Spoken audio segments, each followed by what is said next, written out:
നമസ്കാരം പ്രിയ മൗലവി. നമസ്കാരം. നമസ്കാരം. ഞാൻ വിളിക്കുന്നത് താങ്കളെപ്പോലെ വളരെ ജാതി മത ചിന്തകൾക്ക് സമാന്തരമായി ചിന്തിക്കുന്ന വളരെ പുരോഗമന ചിന്തയുള്ള ഒരു വ്യക്തിയോട് ഞാൻ ചോദിക്കുന്ന ഒരു ചോദ്യം. ഈ ജാതി മതങ്ങളുടെ പേര് പറഞ്ഞ് ഞങ്ങൾക്ക് അവർ വോട്ട് ചെയ്തു, അവർ ഇന്നാളുടെ വോട്ട് കിട്ടി, ജമാഅത്തിയുടെ വോട്ട് കിട്ടി, SDPIയുടെ വോട്ട് കിട്ടി, പഴയ PFIയുടെ വോട്ട് കിട്ടി, നാണമില്ലേ ഈ രാഷ്ട്രീയക്കാർക്ക് എന്നൊരു ചോദ്യം താങ്കളെപ്പോലുള്ളവർ മനസ്സിലെങ്കിലും ചോദിക്കുന്നില്ലേ? ഒന്ന് പറയാമോ? തീർച്ചയായും വളരെ ഖേദകരമായ സങ്കടകരമായ ഒരു സാമൂഹികാന്തരീക്ഷമാണ് ഈ രാഷ്ട്രീയക്കാര് സൃഷ്ടിച്ചുകൊണ്ടിരിക്കുന്നത്. ജനങ്ങളെ ഒരു തരത്തിലും വളരാനും വിശാലമായ ചിന്താഗതിയുള്ളവരാകാനും അനുവദിക്കില്ല എന്ന തലത്തിലാണ് ഈ രാഷ്ട്രീയ നേതാക്കൾ ഓരോ തെരഞ്ഞെടുപ്പ് വേളയിലും പ്രതികരിച്ചുകൊണ്ടിരിക്കുന്നത്. മനുഷ്യർ എന്ന ഏകകത്തിൽ കാണാതെ അവരെ മുസ്ലിം, ക്രിസ്ത്യൻ, ഹിന്ദു, ഈഴവ, നായർ എന്നിങ്ങനെയുള്ള വ്യത്യസ്ത വിഭാഗങ്ങളായി എപ്പോഴും നിലനിർത്തി ആ വിഭാഗീയത ആളിക്കത്തിച്ച് അതിനിടയിൽ നിന്ന് ചെറിയ വോട്ടുകൾ നേടിയെടുക്കാൻ കഴിയുമോ എന്ന ദുഷ്ടലാക്കോടെയാണ് ഇവരുടെയൊക്കെ പ്രതികരണം. എന്ന് വെച്ചാൽ ജനാധിപത്യത്തിന്റെ അന്തസത്തയിലേക്ക് വളരാൻ അനുവദിക്കാത്ത വിധം രാഷ്ട്രീയക്കാർ സമൂഹത്തിന്റെ കണ്ണ് കെട്ടിക്കൊണ്ടിരിക്കുകയാണ്. നിങ്ങൾ നോക്കൂ, ജമാഅത്തെ ഇസ്ലാമിയുടെ വോട്ട് വാങ്ങിയിട്ടാണ്, അല്ലെങ്കിൽ SDPIയുടെ PFIയുടെ വോട്ട് വാങ്ങിയിട്ടാണ്, അല്ലെങ്കിൽ RSSന്റെ വോട്ട് വാങ്ങിയിട്ടാണ്, NSSന്റെ വോട്ട്, SNDPയുടെ വോട്ട് വാങ്ങിയിട്ടാണ് ഇന്ന ആൾക്ക് ജയം ഉണ്ടായത് എന്നൊക്കെ പറയുമ്പോൾ, അല്ലെങ്കിൽ അങ്ങനെയുള്ള ഒരു കൂട്ടുകെട്ടിലൂടെയാണ് പോകുന്നതെന്ന് പറയുമ്പോൾ, ജമാഅത്തെ ഇസ്ലാമി എന്ന് പറയുന്ന വർഗീയ സംഘടനയെ നഖശിഖാന്തം എതിർക്കുന്ന ഒരാളാണ് ഞാൻ. സമൂഹത്തിൽ ഭിന്നിപ്പുണ്ടാക്കുന്ന, മതരാഷ്ട്രത്തിന് വേണ്ടി പ്രവർത്തിക്കുന്ന, ഇന്ത്യ എന്നല്ല ജനാധിപത്യത്തെയും മതേതരത്വത്തെയും ഒരിക്കലും താത്വികമായി അംഗീകരിച്ചിട്ടില്ലാത്ത ഒരു വളരെ ഭീകരമായ ചിന്താഗതിയുള്ള ഒരു ഫാഷിസ്റ്റ് സംഘടനയാണ് ജമാഅത്തെ ഇസ്ലാമി. അതൊക്കെ ഉള്ളപ്പോൾ തന്നെ ഈ മനുഷ്യരെ ഇങ്ങനെ വേർതിരിച്ച് കാണുന്ന രാഷ്ട്രീയ നേതൃത്വത്തിന്റെ അജ്ഞതയിൽ, അവരുടെ ആ കൊള്ളരുതാത്ത വൃത്തികെട്ട ചിന്താഗതിയിൽ ഞാൻ ലജ്ജിക്കുന്നു. യഥാർത്ഥത്തിൽ നോക്കൂ, നമ്മുടെ കേരളത്തിൽ അങ്ങനെയുള്ള ചിന്താഗതി വെച്ചുപുലർത്തുന്ന എത്ര മനുഷ്യരുണ്ട്. ഏതോ ആ സംഘടനയുടെ കോർ ഗ്രൂപ്പിലുള്ള കുറച്ച് ആളുകൾ എന്നല്ലാതെ സമൂഹത്തെ മുഴുവനും ഇങ്ങനെ സംശയദൃഷ്ടിയോടെ കാണുകയും എന്നിട്ട് വോട്ട് എന്ന് പറയുന്ന ഒരു ഇലക്ഷൻ എന്ന് പറയുന്ന ജനാധിപത്യ പ്രക്രിയയെ ഇത്തരത്തിൽ വർഗീയമായ ഒരു വർണ്ണം നൽകി അതിന്റെ ശോഭ കെടുത്തുകയും ചെയ്യാൻ ഈ രാഷ്ട്രീയ നേതാക്കൾക്ക് എങ്ങനെ കഴിയും? അവർ നമ്മുടെ ഭരണാധികാരികളല്ലേ. നമ്മുടെ മന്ത്രിമാരും നമ്മുടെ മുൻമന്ത്രിമാരും പ്രതിപക്ഷത്തുള്ളവരും അല്ലാത്തവരുമായിട്ടുള്ള നമ്മെ ഈ സമൂഹത്തെ നേരായ വഴിയിൽ നയിക്കേണ്ടുന്ന, സമൂഹത്തിന് മാർഗദർശനം നൽകേണ്ടുന്ന രാഷ്ട്രീയ നേതാക്കൾ സമൂഹത്തെ ഇത്തരത്തിൽ വിഭാഗീയതയും വർഗീയതയും ഉള്ളവരായി ചിത്രീകരിച്ച് മാറ്റി നിർത്തുന്നതിൽ ഇനി ജമാഅത്തെ ഇസ്ലാമിയുടെ പ്രവർത്തകർ, ജമാഅത്തെ ഇസ്ലാമി എന്ന് പറയുന്ന വർഗീയ സംഘടനയുടെ പ്രവർത്തകർ, അല്ലെങ്കിൽ RSSന്റെ പ്രവർത്തകർ, ഈ RSS എന്ന് പറയുന്ന ജമാഅത്തെ ഇസ്ലാമി എന്ന് പറയുന്ന വർഗീയ മുഖമുള്ള സംഘടനയുടെ പ്രവർത്തകരെ സ്നേഹത്തോടുകൂടി അവരെ കാര്യം പറഞ്ഞ് മനസ്സിലാക്കിയിട്ട് അവരെ ജനാധിപത്യത്തിന്റെ ഉന്നത മൂല്യങ്ങളിലേക്ക്, മതേതരത്വത്തിന്റെ ഉന്നത മൂല്യങ്ങളിലേക്ക് കൊണ്ടുവരികയല്ലേ ഇവരൊക്കെ ചെയ്യേണ്ടത്? അതല്ലേ അവർ ലക്ഷ്യമാക്കേണ്ടത്?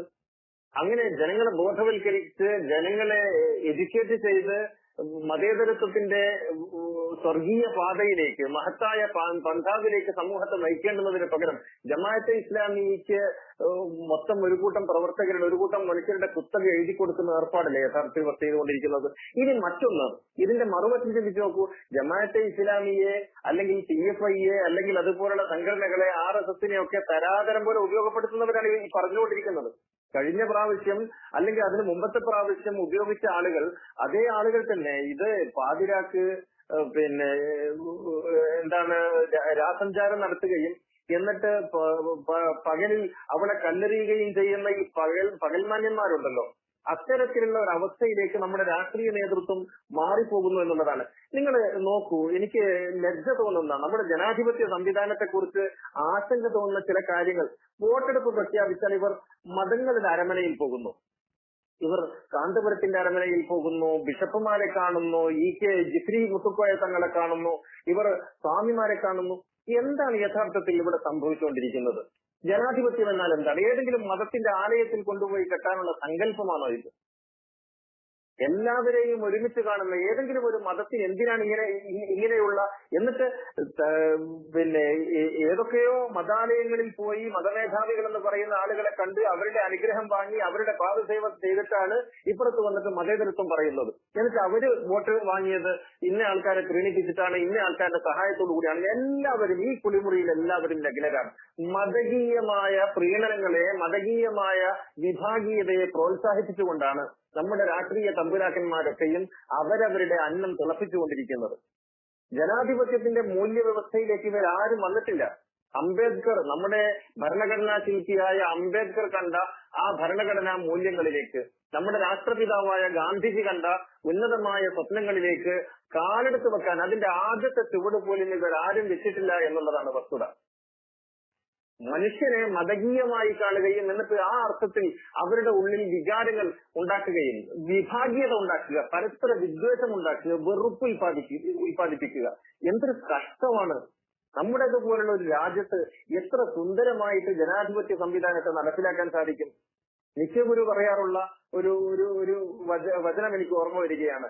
ഈ ലോകം എല്ലാവർക്കും ഉള്ളത്, എല്ലാരും ഒന്നിച്ച് പണിയെടുത്ത് ഒന്നിച്ചുണ്ണി ഒന്നിച്ചുറങ്ങി ഒരുമയോടെ നിൽക്കുന്ന എല്ലാവർക്കും ഓമനകൾ എന്ന് പറയുന്ന ആ സുന്ദരമായ സ്വപ്നം വിടരണമെങ്കിൽ നമ്മുടെ രാഷ്ട്രീയ നേതൃത്വം ഉത്ഭുതരാകേണ്ടതില്ലേ? ഞാൻ ആലോചിക്കുന്നത്, ഒരു ഭാഗത്ത് നമ്മുടെ മുഖ്യമന്ത്രി വർഗീയമായ പരാമർശങ്ങൾ നടത്തുന്നു, മറുഭാഗത്ത് പ്രതിപക്ഷ നേതാവ് വർഗീയമായ പരാമർശങ്ങൾ നടത്തുന്നു, അപ്പുറത്ത് ബിജെപിയുടെ നേതാക്കൾ വർഗീയമായ പരാമർശങ്ങൾ നടത്തുന്നു. ഇതിനിടയിൽ ജനം എങ്ങനെയാണ് ജനാധിപത്യത്തിന്റെ മൂല്യങ്ങൾ ഉൾക്കൊണ്ട് മുന്നോട്ട് പോകാൻ ആഗ്രഹിക്കുക? എല്ലാ മനുഷ്യരും, ഞാൻ പറയുന്നു, രാഷ്ട്രീയ നേതാക്കൾ ആലോചിക്കേണ്ടത് ഇവിടെയുള്ള സാധാരണക്കാരായ സകല മനുഷ്യരും ഈ വിഭാഗീയതകളൊന്നും ഇല്ലാതെ സമാധാനത്തോടെ ജീവിക്കണമെന്ന് ആഗ്രഹിക്കുന്നവരാണ്. നിങ്ങളായിട്ട് അത് കെടുത്താതിരുന്നാൽ മതി. എന്തിനാണ് ഈ മനുഷ്യർക്ക് മേൽ മതത്തിന്റെ മുഖം വെച്ചു കൊടുക്കുന്നത്?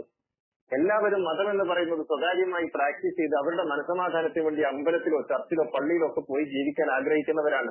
ഈ മതത്തിന്റെ മുഖം വെച്ചു കൊടുക്കല്ലേ, വർഗീയമായ ചേരിതിരിവുണ്ടാക്കല്ലേ. ഇനിയെങ്കിലും നിങ്ങൾ ഈ വിഴുപ്പലൊക്കെ നിർത്ത്. എന്തൊക്കെയുണ്ട് ചർച്ച ചെയ്യാൻ? നമ്മുടെ നാടുമായി ബന്ധപ്പെട്ട് നിൽക്കുന്ന എന്തൊക്കെ കാര്യങ്ങളുണ്ട്. മനുഷ്യരെ അകറ്റുന്ന, മനുഷ്യരെ പരസ്പരം വെറുപ്പുണ്ടാക്കുന്ന, താങ്കൾ പറഞ്ഞ പോലെ നമുക്കിവിടെ പെൻഷൻ കിട്ടാത്ത വിഷയമുണ്ട്. പല മേഖലകളിൽ മരുന്ന് വാങ്ങാൻ കാശില്ലാതെ വൃദ്ധജനങ്ങൾ വലയുന്നു. അതൊന്നും ഇവിടെ ആർക്കും നേരമില്ല. തീർച്ചയായിട്ടും എന്തൊക്കെ പ്രശ്നങ്ങൾ മനുഷ്യൻ അനുഭവിക്കുന്ന അടിസ്ഥാനപരമായ പ്രശ്നങ്ങൾ മുഴുവനും മറച്ചു വെച്ചിട്ട് ഇത്തരത്തിലുള്ള മനുഷ്യനെ വെറുപ്പുൽപാദിപ്പിക്കുന്ന, മനുഷ്യന്റെ സ്വസ്ഥത കെടുത്തുന്ന ഇത്തരത്തിലുള്ള കാര്യങ്ങളിലേക്ക് ചർച്ച കേന്ദ്രീകരിക്കുന്നതിന് ഭരണപക്ഷവും പ്രതിപക്ഷവും മറ്റ് രാഷ്ട്രീയ കക്ഷികളും എല്ലാവരും ഒരുപോലെ മത്സരിക്കുന്ന കാഴ്ചയാണ് ഇക്കഴിഞ്ഞ തെരഞ്ഞെടുപ്പിൽ അടക്കം നമ്മൾ കണ്ടുകൊണ്ടിരിക്കുന്നത്. യഥാർത്ഥത്തിൽ ഈ സാക്ഷരതയില്ലായ്മ, ജനാധിപത്യത്തെക്കുറിച്ചുള്ള സാക്ഷരതയില്ലായ്മ നമ്മുടെ നേതാക്കളെ ഗ്രസിച്ചിരിക്കുന്നു. അവർക്ക് ജനാധിപത്യ സാക്ഷരതയില്ല. അവർ അക്കാര്യത്തിൽ നിരക്ഷരരാണ്. അതിന്റെ മൂല്യങ്ങളെ കുറിച്ച് അവർ ബോധവാന്മാരല്ല. എന്താണ് സമൂഹത്തിന് നമ്മൾ നൽകേണ്ടുന്ന സന്ദേശം എന്നതിനെ കുറിച്ച് അറിയില്ല. എന്തൊക്കെയോ വായി തലക്കുക, എന്തൊക്കെയോ പറഞ്ഞുകൊണ്ടിരിക്കുക, ബഹളം ഉണ്ടാക്കുക, ഒരുതരം പുകമറ സൃഷ്ടിക്കുക എന്നുള്ളത് മാത്രമാണ് തങ്ങളുടെ പ്രവർത്തന ലക്ഷ്യം. അതാണ് പ്രവർത്തന രീതി എന്നാണ് ഇവരൊക്കെ കരുതുന്നത്. പക്വതയുള്ള രാഷ്ട്രീയ നേതൃത്വം ഇല്ലാത്ത കാലത്തോളം നമ്മുടെ സമൂഹത്തിന് ഒരിക്കലും പ്രായപൂർത്തി എത്തുകയില്ല. ഗാന്ധിജിയെ പോലുള്ള, നെഹ്റുവിനെ പോലുള്ള, ആസാദിനെ പോലുള്ള നേതാക്കൾ നമ്മുടെ നാട്ടിൽ ഉയർന്നു വരുമ്പോഴേ യഥാർത്ഥത്തിൽ നമുക്ക്, നമ്മുടെ നാട്ടിലുണ്ടായിരുന്നു കേട്ടോ, ഇങ്ങനെയുള്ള വിഭാഗീയതകളൊന്നും പറയാതെ നമ്മുടെ കേരളത്തിൽ ഉണ്ടായിരുന്നു, രാഷ്ട്രീയ നേതാക്കൾ ഉണ്ടായിരുന്നു. പക്ഷെ ഇന്ന് ഈ കുളം കലക്കി മീൻ പിടിക്കുക എന്ന് പറയുന്ന ഒരവസ്ഥയിലേക്ക് സമൂഹം ഭിന്നിച്ചാലും കുഴപ്പമില്ല, വർഗീയപരമായ ചേരിതിരിവുണ്ടായാലും കുഴപ്പമില്ല, കലാപം ഉണ്ടായാലും പ്രശ്നമില്ല, ഞങ്ങൾക്ക് ഞങ്ങളുടേതായ ചില താല്പര്യങ്ങൾ സംരക്ഷിക്കണം എന്ന നിലയിലേക്ക് അധപ്പതിച്ചു പോയിരിക്കുന്നു. ഞാനൊന്ന് ഇടയ്ക്ക് പറഞ്ഞോട്ടെ ഞാനൊന്ന് ഇടയ്ക്ക് പറഞ്ഞോട്ടെ, താങ്കൾക്ക് വളരെ ജീവിതാനുഭവമുള്ള ഒരു വ്യക്തിയാണ്. എനിക്ക് താങ്കളോളം ഇല്ലെങ്കിലും എന്റെയൊക്കെ ചെറുപ്പകാലത്ത് ഈ തെരഞ്ഞെടുപ്പുകൾ ഇങ്ങനെ വരുമ്പോൾ തലയിൽ കൂടെ മുണ്ടിട്ടുകൊണ്ട് ഈ മതപണ്ഡിതന്മാരെ കാണാൻ രാഷ്ട്രീയ നേതാക്കൾ പോയിരുന്നുള്ളൂ. രഹസ്യമായിട്ട് ഇപ്പൊ ചാനലുകളെ വിളിച്ചു വരുത്തിയിട്ട് ചാനലുകളുടെ മുന്നിലാണ് വെള്ളാപ്പള്ളി നടേശനെ കാണാൻ അനുവാദം ചോദിക്കുന്നു. താങ്കൾ പറഞ്ഞ പോലെ ബിഷപ്പുമാരെ കാണാൻ അനുവാദം ചോദിക്കുന്നു. താങ്കൾ പറയുന്നു താങ്കളും ഞാനും അടങ്ങുന്ന ഈ ലോകം ഇത്രയും വിദ്യാഭ്യാസവും വിവരവും ഉണ്ടായിട്ട് ഇങ്ങനെ അധപ്പതിച്ചു പോകുന്നല്ലോ എന്ന് താങ്കൾക്ക് തോന്നുന്നുണ്ടോ? തീർച്ചയായിട്ടും ഒരു തരത്തിലും നമ്മൾ മുന്നോട്ടല്ല പോകുന്നത്. നമ്മൾ പടവലങ്ങ പോലെ താഴോട്ടാണ് പോയിക്കൊണ്ടിരിക്കുന്നത്.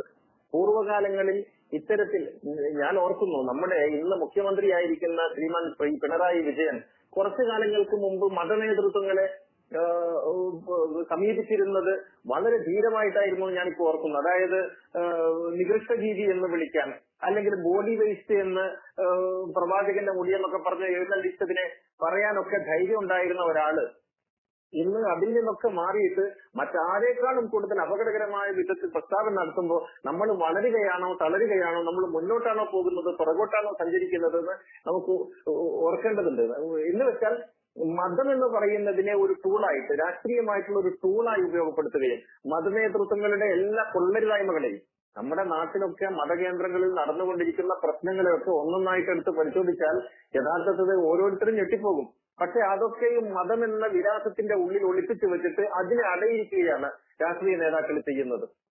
എന്നിട്ട് ഇവരെയൊക്കെ പ്രേരിപ്പിക്കുക എന്തിന്? ഏതായാലും പ്രിയപ്പെട്ട മുസ്തഫ മൗലവി, താങ്കളും ഞാനും ഇപ്പോൾ ഇത് പറയുമ്പോൾ നമ്മളീ പറയുന്നതിനെ പരിഹാസ രൂപേണ കാണാനേ ഇന്നത്തെ സമൂഹത്തിന് കഴിയുള്ളൂ. അവർ താങ്കൾ പറഞ്ഞ പോലെ വളർന്ന പടവലങ്ങയായി രൂപപ്പെട്ടിരിക്കുന്നു. പടവലങ്ങ കീഴോട്ടെന്ന പോലെ അവരുടെ ചിന്തകളും കീഴോട്ട് പോയിരിക്കുന്നു. ഏതായാലും അവരുടെ ചിന്തകൾ ഇത്തരത്തിൽ കീഴോട്ട് പോയിട്ട് പരിമിതമായ വർഷങ്ങളെ ആകുന്നുള്ളൂ.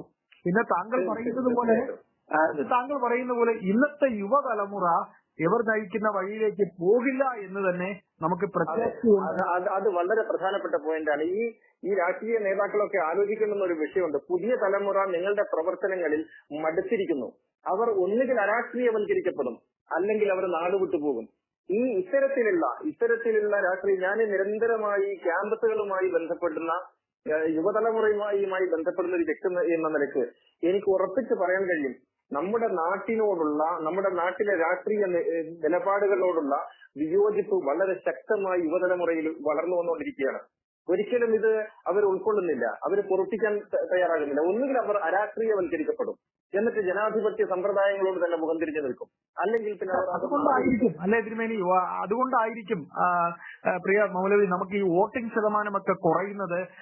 വോട്ടിങ്ങിന് അല്ലെ ജനാധിപത്യത്തോട് ജനം വെറുക്കുന്നത് ഇതുകൊണ്ടുകൂടി ആയിരിക്കുമോ? തീർച്ചയായിട്ടും നമ്മള് ഈ ക്യൂകളൊക്കെ നോക്കിയാൽ നമുക്ക് മനസ്സിലാക്കാൻ കഴിയുന്നത് എബോ 30 ആണ് കൂടുതലുള്ളത്. പുതിയ തലമുറയൊന്നും ഇതിന് തയ്യാറാകുന്നില്ല. എന്തിന്, ആർക്ക് എന്നുള്ളതാണ്.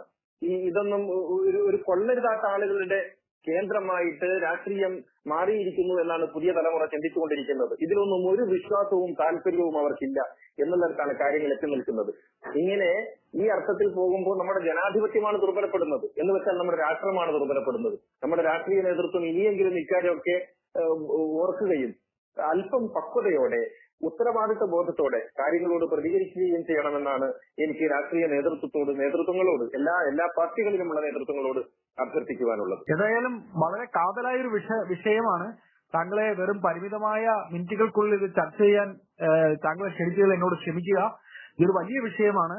ഇനിയും താങ്കളിൽ നിന്ന് ഒരുപാട് ഇത്തരത്തിലുള്ള വിഷയങ്ങൾ വരുമ്പോൾ ഞാൻ സന്തോഷം. ഇങ്ങനെ ചാനലുകൾ ഇത്തരത്തിലുള്ള കാര്യങ്ങൾ ചർച്ച ചെയ്യണം. ഈ വെറുതെ ചർച്ചാ ബഹളങ്ങൾ ഉണ്ടാക്കുന്നതിന് പകരം ഇതുപോലെ സമൂഹം ആഗ്രഹിക്കുന്ന, ജനങ്ങൾ ആഗ്രഹിക്കുന്ന, പുതിയ തലമുറ ആഗ്രഹിക്കുന്ന വിഷയങ്ങളിലേക്ക് ചാനലുകൾ ചർച്ചയുടെ വാതിലുകൾ തുറക്കണം. വളരെ സന്തോഷം അയ്യപ്പദാസ്ജി. നന്ദി, നമസ്കാരം. Thank you. നമസ്തേ.